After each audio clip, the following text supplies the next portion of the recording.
Welcome back to our channel. আশা করি তোমরা সবাই খুব ভালো আছো, আমরাও বেশ ভালো আছি। নর্থ বেঙ্গল ট্রিপের পর নর্মাল অফিস লাইফ সব কিছু নিয়ে ভীষণ ব্যস্ত হয়ে পড়েছিলাম। তো এবার পুজো তো চলেই এলো, কিন্তু চারিপাশে যে অবস্থা তাই নিয়ে তো মন মেজাজ খুব একটা ভালো নেই। তো ভাবলাম একটু পুজোর আগে মনটা ঠিক করা যাক। তো গণেশ পুজো কালকে, তার জন্য ভাবলাম আমাদের বাড়িতে অনেকগুলো গণেশ ঠাকুর তো আছে, ছোট্ট করে নিজেদের মধ্যে একটু পুজো করা যাক। তো এই যে তোড়জোড় চলছে, রাত এখন প্রায় 12টা, গণেশ পুজোর আগের দিন। এই দীপক ডেকোরেট করছে। ছোট্ট আমাদের 3-4টে গণেশ আছে, বসাবো এবং বসে নিজেদের মতোই নিজেরা পুজো করব। তো শেয়ার করছি সমস্তটাই তোমাদের সাথে, স্টে টিউন।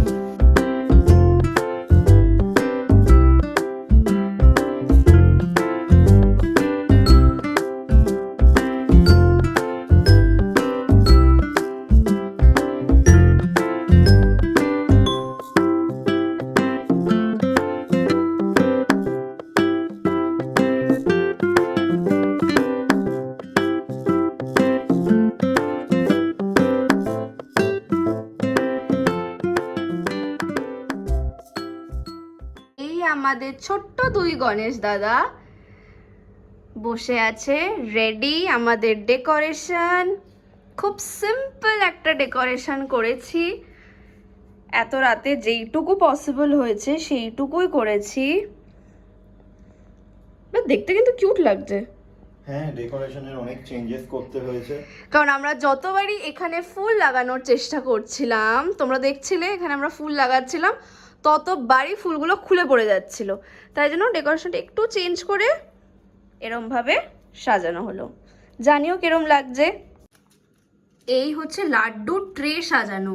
আমাদের পাড়ার যে গণেশ পুজো হয় সেখানে আমাদের তরফ থেকে, আমাদের বাড়ির তরফ থেকে প্রায় 150টা লাড্ডুর ট্রে দেওয়া হয়। এই এখন রাতে বসে সেইগুলোই সাজানো চলছে। ওটাই হচ্ছে আমাদের আসল পুজো। ওখানেই কালকের আমি সকালবেলায় অঞ্জলি দিতে যাব। বাড়ির পুজোটা এই বছর থেকে শুরু করলাম আমরা দুজনে। আর রিসেন্টলি আমাদের সাথে কিছু বাজে ঘটনা ঘটেছে, যেগুলো তোমাদের সাথে শেয়ার করব। তো কিছুদিন আগে ইনস্টাগ্রামের একটা পেজ থেকে, পেজটার নাম হচ্ছে ক্রাফট ভিলা, সেখান থেকে আমি একটা ব্যাগ অর্ডার করি। তো আমি ইউজুয়ালি ইনস্টাগ্রাম থেকে যখন অর্ডার করি পেজটাকে ভীষণভাবে ঘাঁটি, রিভিউজ দেখে অর্ডার করি। সামহাও আমি যখন অর্ডার করেছিলাম এই পেজটা থেকে, আমি টাইম পাইনি সেরকমভাবে রিভিউজ পড়ার। আমি সাডেনলি ব্যাগটা আমার পছন্দ হয়, আমি ব্যাগটা অর্ডার করে দিই।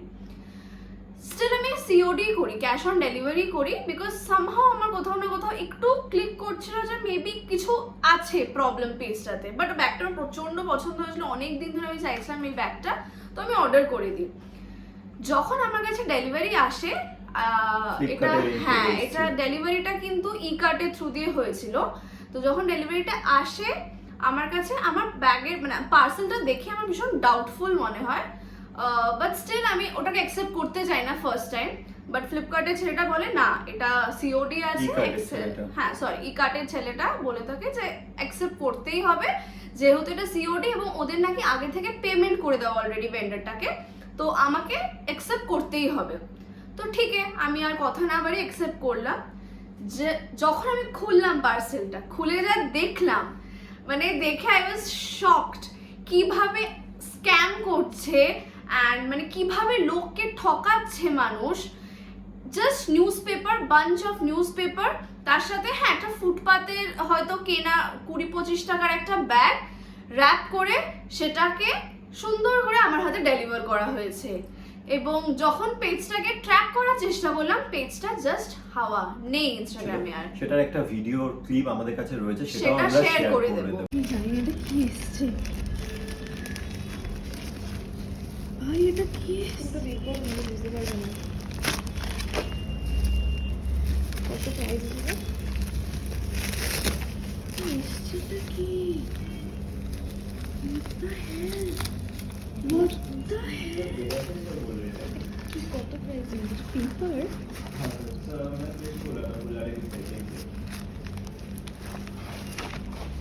পেপার দেওয়া, আর এইটা হলো ব্যাগ।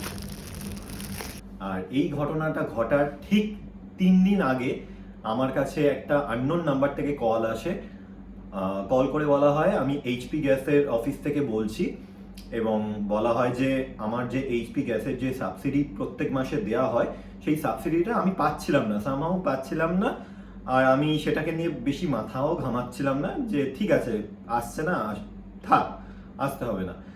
তো ওরা জানায় যে এই সাবসিডিটা গ্যাসের অফিসের অ্যাকাউন্টে জমা রয়েছে, তো আমাকে কি করতে হবে, আমাকে আধার কার্ড আর যে অ্যাকাউন্টে আমি টাকাটা নেব তো সেই অ্যাকাউন্টের ডিটেলসটা শেয়ার করতে বলা হয়। তো আমি একটু ঘাবড়ে গেছিলাম প্রথমে। তারপর বললো কিনা যে আমার যে গ্যাসের যে পাসবইয়ের যে নাম্বারটা সেটাও ওরা কিন্তু ডিরেক্ট বলে দিল যে আপনার গ্যাস পাসবইয়ের নাম্বার এইটা। তো আমি অতটা আর ভাবলাম না ভেবেই, আমার পিএনবির অ্যাকাউন্ট ছিল না, আর ওরা বারবার বলছিল যে পিএনবির অ্যাকাউন্টেই টাকাটা ট্রান্সফার করতে হবে, কারণ আমাদের গ্যাস অফিসে যে টাকা পাঠানো হয় সেটা পিএনবিতেই পাঠানো হয়। তো আমার কাছে পিএনবির অ্যাকাউন্ট ছিল না, তো আমার এক অফিস কালিগ ছিল, তার পিএনবির অ্যাকাউন্ট ছিল। তো তার সাথে কথা বলে তার পিএনবির অ্যাকাউন্টের পাসবইয়ের ফ্রন্ট পেজের ছবি আর আধার কার্ডের ছবি আমি তাকে পাঠাই। এবার ওটিপি জেনারেট করা হয় একটা, যে আধার লিঙ্কের জন্য বললো যে এই ওটিপিটা জেনারেট করতে হবে আধার লিঙ্কের জন্য। তো ওটিপিটা জেনারেট করা হয় এবং ওটিপিটা আমি শেয়ার করি। শেয়ার করার পরে আমার অ্যাকাউন্টে, মানে আমার কালিগের অ্যাকাউন্টে প্রথমে 2000 টাকা পাঠানো হয়। 2000 টাকা পাঠানোর পরে ঠিক 3 ঘন্টা পরে আমার কালিগের অ্যাকাউন্টে যে টাকা ছিল সবটাই তুলে নেওয়া হয়। তারপর আমি কল করে জানতে চাইলাম যে কি হলো, টাকাটা কি এরকম কেটে নেওয়া হলো কেন? বললো যে স্যার আমাদের সার্ভারে একটা ইস্যু ছিল, ক্রেডিটের জায়গায় ডেবিট হয়ে গেছে, তো আমার অ্যাকাউন্ট থেকে পুরো টাকাটা তুলে নেওয়া হয়েছে, আপনার অ্যাকাউন্ট থেকে পুরো টাকাটা তুলে নেওয়া হয়েছে, আপনাকে 12 ঘন্টা পর টাকাটা ফেরত দেওয়া হবে। 12 ঘন্টা পর নেক্সট দিন আমি কল করলাম। নেক্সট দিন কল করার পর বলছে কিনা যে স্যার আমাদের সার্ভারে সেম ইস্যু প্রবলেম হচ্ছে, আপনাকে একটা কেওয়াইসি লিঙ্ক করাতে হবে। তো কেওয়াইসি লিঙ্কের জন্য আমার কালিগটাকে বললাম, তার প্যান কার্ডের নাম্বারটা শেয়ার করতে বলা হলো। তার প্যান কার্ডের নাম্বারটা যখন শেয়ার করতে বলা হলো, কেওয়াইসি করা হয় ভিডিও কলের থ্রুতে। তো ভিডিও কলের থ্রুতে যখন কেওয়াইসি আপডেট করার চেষ্টা করা হচ্ছিল, তখন দেখা যাচ্ছিল একটা অন্য নামের অ্যাকাউন্টের সাথে আমাদের প্যান কার্ডের ডিটেলসটাকে মার্জ করার চেষ্টা করছে। তখন আমরা ধরে ফেলি ব্যাপারটাকে এবং আমি কেটে দিই, ভিডিও কলটা কেটে দিই। ভিডিও কল কেটে দেওয়ার পরে আমি কল করলাম, কল করে বলা হলো যে আমাদের যে টাকাটা নেওয়া হয়েছে সেই টাকাটা ইনস্ট্যান্ট ফিরিয়ে দেওয়ার চেষ্টা করুন। আপনি যেটা করছেন আমাদের সাথে খুব বাজে কাজ করছেন, কারণ আপনি পুরো ফ্রড করছেন, আপনি স্ক্যাম করছেন। এটা বলার পর উনি ডিরেক্ট আমার মুখের উপর ফোন কেটে দিল এবং ব্লক করে দিল।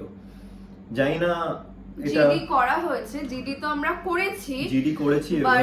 এই সব কেসেসে যেটা বুঝতে পারলাম যে খুব একটা এন্টারটেইন করা হয় না, বিকজ এরকম মাল্টিপল কেসেস হয়েছে। আমরা সাইবার ক্রাইমেও রিপোর্ট করেছি, সেটারও ডিটেলস আমরা যদি দিতে পারি এখানে দিয়ে দেবো, একটা স্ক্রিনশট দিয়ে দেবো যে সাইবার সেলে কি রিপোর্ট করেছি। তো পরবর্তীকালে আমরা যেটা জানতে পারলাম, ওর অফিসের ব্যাপারটা যখন আমরা শেয়ার করছি সবার সাথে, তখন জানা যাচ্ছে যে রিসেন্ট টাইমসে এরকম প্রচুর লোকের সাথে প্রচুর ইনসিডেন্ট হয়েছে, কিছু না কিছু ভাবে তাকে স্ক্যাম করা হয়েছে। ইভেন ফেস্টিভ্যাল টাইমে এদের অ্যাক্টিভিটিটা খুব বেড়ে যায়। ইনফ্যাক্ট এটা আমি একটা ভীষণ ইম্পর্টেন্ট একটা নিউজ শেয়ার করতে চাইছি। কিছু গ্রুপ অফ পিপল থাকে, মানে কিছু গ্রুপ থাকে যারা নাকি মানে ফেস্টিভিটিস গুলো টার্গেট করে, ফেস্টিভ্যালের টাইমগুলো টার্গেট করে। ওই টাইমটা কিছুদিনের জন্য অ্যাক্টিভ থাকে তারা, 15-20 ডেজের জন্য অ্যাক্টিভ থাকে তারা, যা তাদের ইলিগাল কাজগুলো আছে, স্ক্যাম করা, লোককে যাবতীয়ভাবে ঠকানো, সমস্ত ঠকিয়ে জাস্ট ওই 15-20 দিনের মধ্যে তাদের যত টাকা তোলার তুলে হাওয়া। পুলিশকে বলা হয় যে ফোনটা কিন্তু অ্যাক্টিভ রয়েছে, আপনি চাইলে ফোন করে দেখতে পারেন, কিন্তু কোনো রকমই দেখলাম যে সহযোগিতা করা হলো না আমাদের সাথে। কারণ ওনাদের বক্তব্য এটাই যে আমাদের যা হয়েছে, যে অ্যামাউন্টটা খুব হয়তো বেশি অ্যামাউন্ট না, মানে ভগবানের কৃপায় বলতে গেলে একটু মানে ঠিকঠাক, মানে সামান্য অ্যামাউন্টেই জিনিসটা আমরা মানে ফেসে গেছিলাম, কিন্তু অনেকের প্রচুর বড় বড় অ্যামাউন্ট এরকম ভাবে আটকে আছে, লাখ লাখ টাকা এরকম স্ক্যামের জন্য আটকে পড়েছে এবং তারা কোনোভাবেই সেই টাকা উদ্ধার করতে পারেনি। তো এটাই রিকোয়েস্ট সবাইকে যে একটু- প্লিজ ভীষণ কশাস থাকবেন। আপনারা যে কোনো এরকম অ্যাক্টিভিটি যদি বুঝতে পারেন কোথাও সন্দেহ হয় কিছু, ইনফ্যাক্ট বাট এখন যেইভাবে স্ক্যাম করার ট্রাই করা হচ্ছে ভীষণ বোঝা মুশকিল, বিকজ এটা একদম প্রফেশনাল, এটাই বলবো, ভীষণ সুন্দর টেকনিকে করছে তারা। এটাই বলবো, এই রিসেন্ট টাইম ফেস্টিভ্যাল টাইম চলছে, তো আননোন নাম্বার থেকে কল এলে একটু অ্যাভয়েড করার চেষ্টা কোনো করুন। লিংক পাঠালে অ্যাভয়েড লিংক করবেন, পাঠালে অ্যাভয়েড করার চেষ্টা করুন। এই ওটিপি চাইলে অ্যাভয়েড করার চেষ্টা করবেন। তো একটু যা করবেন একটু বুঝে শুনে ভেবে চিন্তে করবেন। মানে আমরা যে ভুলটা করেছি সেটার জন্য সেটা এই যেন আর স্টোরিটা কেউ না শেয়ার করা, আমরা যে ভুলটা করেছি ওই ভুলটা যাতে কেউ না করে তার জন্য সেই স্টোরিটা শেয়ার করা। Good morning everyone. গণেশ চতুর্থীর সকাল, আমরা সকাল 7টায় উঠে স্নান করে রেডি হয়ে এই সমস্ত কিছু রেডি হচ্ছে। গণেশ ঠাকুরের জন্য এই লাড্ডু আর মোদক সাজানো চলছে। আমরা বেশ 4 ধরনের ডিফারেন্ট মোদক নিয়ে এসেছিলাম। গণেশ ঠাকুরের আসল হচ্ছে দুব্ব, তো এই দুব্ব দিলাম আর ছোট্ট দুটো সিঁদুরের টিপ পরিয়ে দিলাম।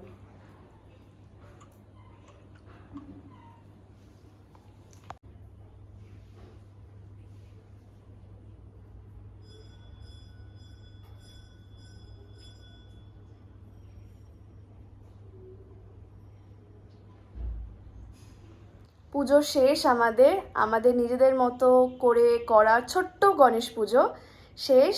এবার দীপক আমি যাবে, হচ্ছে পাড়ার পুজোর অঞ্জলি দিতে, আর আমি যাব অফিস। আমার ছুটি নেই, আমাকে এখন অফিস যেতে হবে।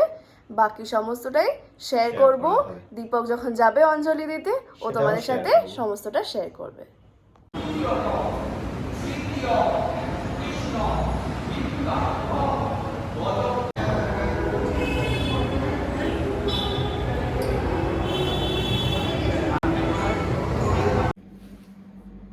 আজকের ব্লগটা এখানেই শেষ করছি।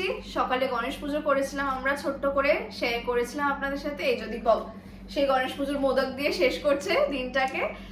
আর যদি ভালো লেগে থাকে, কিছু যদি হেল্পফুল ইনফরমেশন আপনারা পেয়ে থাকেন আমাদের তরফ থেকে, তো প্লিজ লাইক করবেন, শেয়ার করবেন, সাবস্ক্রাইব করবেন, প্লিজ প্লিজ প্লিজ।